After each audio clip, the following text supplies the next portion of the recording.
আচ্ছা, আপনাদের সাথেও কি এরকম হইছে কখনো যে আপনার কাছে এসে বলল যে, "হ্যাঁ, আমি তোমার একদম কলিজার কলিজা, আমি তোমার ফ্রেন্ড, আমি তোমার জুনিয়র, আমি তোমার সিনিয়র, আমি তোমার পরিচিত, প্লিজ আমাকে ডিসকাউন্ট দাও।"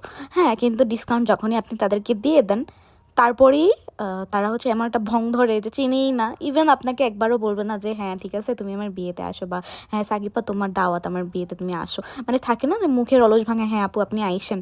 এই জিনিসটাও তারা একবারও বলবে না, কিন্তু তারা এমনভাবে এসে প্রিটেন্ড করবে যে মানে আপনি তাদের খুবই ক্লোজ একটা পার্সন, প্লিজ তাদেরকে ডিসকাউন্ট দিতেই হবে। আপনজনদের ডিসকাউন্ট না দিলে চলে, কিন্তু তাদের বিয়ের দাওয়াত আপনি জীবনেও পাবেন না, তারা একবারও বলবে না। বাট আমি এইরকম পার্সনও পাইছি আমার লাইফে, যারা হচ্ছে ডিসকাউন্ট তো চাই না, দিলেও নিতে চায় না, আবার মানে বিয়েতে দাওয়াতও করে, ফোন দিয়ে বলে তুমি এখন আসবা, কেন আসো নাই। আর এরকম দুইটা পার্সন, এক হচ্ছে নীলা আপু, দুই হচ্ছে নাবিহা। রিসেন্টলি আমি এই দুজনের বিয়েই খাইছি, আলহামদুলিল্লাহ। যাই হোক, সব কিছু মিলে আলহামদুলিল্লাহ।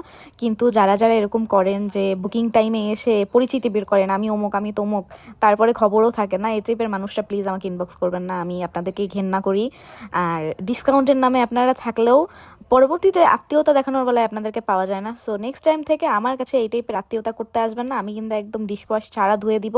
আমি এই টাইপের সম্পর্ক খুবই হেট করি। আমার বিজনেস আমার বিজনেসের জায়গায়, অ্যান্ড আমার পার্সোনাল স্পেসটা আমার পার্সোনাল স্পেসের জায়গায়। কেউ এগুলারে হচ্ছে মিস ইউজ করেন না, নিজের সম্মান বজায় রাখেন, আমাকেও আপনাকে সম্মান করতে দেন, আপনিও আমাকে সম্মান করেন।